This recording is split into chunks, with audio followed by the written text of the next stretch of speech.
يا صباح الخير او يا مساء الخير على حسب ما هتشوفوا الفيديو ده امتى. بما انكم كلكم اصحابي واغلب اللي موجودين على الصفحه ناس تعرفني معرفه شخصيه، فانا عايزه اخد رايكم في حاجه. من فتره كده حسيت ان انا عندي مواهب فنيه ظهرت، اوكي، والمواهب الفنيه بتتلخص في اعاده تدوير الحاجات اللي موجوده عندنا واللي احنا بنرميها. فعملت كذا حاجة، بس وأكتر حاجات حبيتها أكتر هي شغل الكونكريت أو شغل الجبس. بس أنا عندي مشكلة صغيرة، هو إن أنا ما بعرفش أسوق لنفسي، رغم إني أخدت كورسات تسويق كتيرة، بس أنا عارفة إن أنا كنت فاشلة فيها، والاعتراف بالحق فضيلة، ده مش هيقلل مني حاجة خالص. فأنا هوريكم حاجات من اللي أنا عاملاها وقولوا لي هل هي فعلا تستحق إن هي تتسوق، واللي أنا آخد من الموضوع ده مشروع أقدر أكمل بيه، ولا كفى المؤمنين شر القتال واقعد في بيتنا واشتغل الشغلانه اللي انا بعملها واعمل الفيديوهات وخلاص كفايه على كده. عايزه رايكم بجد. انا هوريكم بعض الحاجات اللي انا عاملاها، وخصوصا ان انا عاملاها من افكار، يعني انا ما عملتش ما جبتش قوالب واشتغلت بيها، لا انا اللي عامله القوالب بنفسي، بتاعه صب الجبس او الكونكريت. حاسه ان انا ممكن اطلع حاجات مختلفه غير التقليديه بتاعه القوالب. يعني مش هقول لكم ان القوالب غاليه، لان القالب انت بتجيبه هتقعد تشتغل بيه، بس ده اللي بيشتغل تجاري. وانا لسه ما اعرفش هل ينفع اشتغل تجاري ولا لا، انا لسه هستنى رايكم. حاسه ان احنا كمان ممكن نطلع افكار مختلفه. القوالب بتدي شكل تقليدي او ثابت، لكن عارف لما بتعمل حاجه هاند ميد كده، ففي كل مره بتطلع حاجه مختلفه، حتى لو طلع فيها عيوب، العيب ده في حد ذاته يونيك او حاجه متميزه مختلفه. لما تعمل كل مره قالب بشكل مختلف، فاستحاله تطلع قطعتين شبه بعض، يعني استحاله.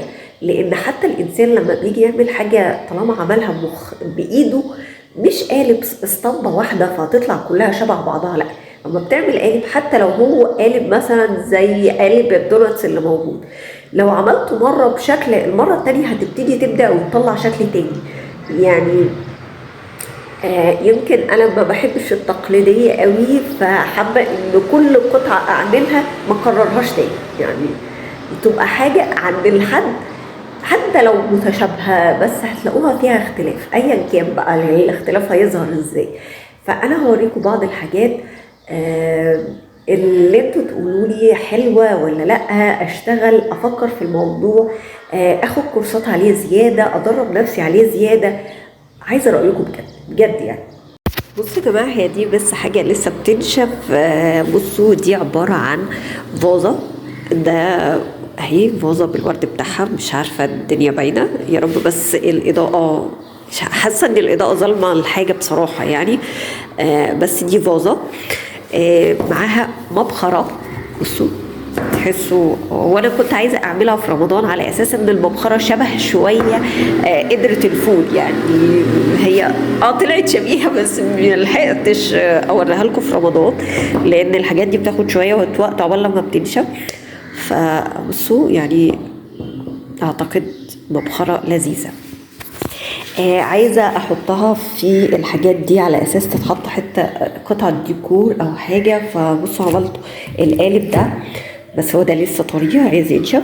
يعني بصوا الشكل اللي هيبقى عامل كده مثلا، اوكي، حاجه زي كده اهو. يعني ده الشكل اللي هي، طبعا انا حاطه المناديل بس علشان الحاجه دي لسه طريه، فمحتاجه ان هي تنشف. والكونكريت او كل ما يقعد شويه كل ما الصلابه بتاعته بتزيد، وزنه بيخف. يعني انا عايزه اقول لكم اللي انا عملت اول ما عملت الفازه دي كده كانت تقيله شويه، بس دلوقتي لانها قاعده حوالي بقالها اسبوعين او 3 فخفت، وزنها اخف.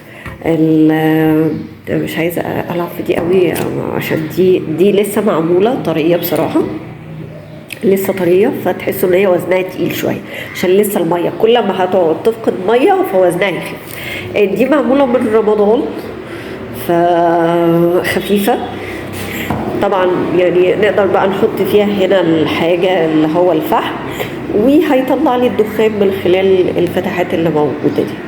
تمام. كمان بما اني كنت بشتغل باللون الاخضر، فكنت عامله يا اما هحط المبخره دي مع حامل شموع، يعني احط حامل الشمع هنا لحد حابب يحط حامل شمع. فبصوا معايا، يعني ممكن يبقى الموضوع بالشكل ده كده، تبقى حاجه زي كده، وممكن تبقى بخور وتبقى مثلا حامل شموع، او يتحط فيها شمعة الكترونيه، يعني على حسب الافكار اللي ممكن تتعمل. فده الشكل معايا موجود. اوكي. تاني حاجه بصوا، عامله قالب اللي هو القلب. يعني بصوا هو قلب، اي نعم يعني القلب، بس برضو محتاج ان هو ده برضو لسه معمول جديد. مش حابه ان انا احطه بالشكل ده، لا. فحابه ان انا احطه كده، يعني ان هو يبقى مايل برضو. تمام. دي كنت لعبه ده لسه لون الجبس، يعني انا حاطه الجبس ملونه الميه. فمثلا لسه مش مقرره ان هي هل هديله لون ولا هسيبها مثلا احط له طبقه حمايه او حاجه. بصوا حاجة زي كده برضو تنفع، برضو مبخرة تنفع، يتحط فيها اكسسوارات، حاجات يعني. برضو كل ده حاجات اعادة تدوير يا جماعة. يعني بصوا الديتيلز والتفاصيل، يعني كل ده اعادة تدوير لحاجات او قوالب انا اللي عاملاها، مش قوالب جاهزة. برضو كنت اول ما ابتديت حبيت اعمل اللي هي بيتحط فيها الشمعة الالكترونية، اللي هي الشمعة الالكترونية، او ان انت تحط، انا هحط عليها فازة مثلا. برضو حاجات ان هي تحطها كده وتحط الشمعة الالكترونية عليها. عايز نعملها مبخرة، يعني يتحط فيها اكسسوارات، برضو من الحاجات اللذيذة. وبرضو الحاجات كنت في رمضان عاملة مبخرة برضو بشكل مختلف شوية. فبصوا يعني كنت حاطة رسمة فانوس، والجزء ده اللي يتحط فيه المبخرة يتحط فيه شمعة إلكترونية. برضو دي من الحاجات اللي أنا كنت عاملاها في رمضان. في حاجات تانية كنت عاملاها زي مثلا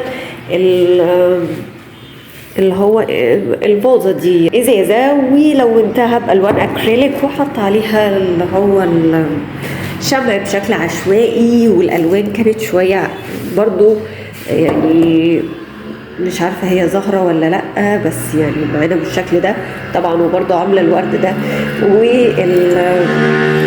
الفستق او قشر الفستق كنت عاملة منه الشكل السنبلات. يعني بفكر في حاجات زي كده، وعندي افكار تانية لسه كتيرة، بس مش عارفة هل فعلا اكمل ولا لا.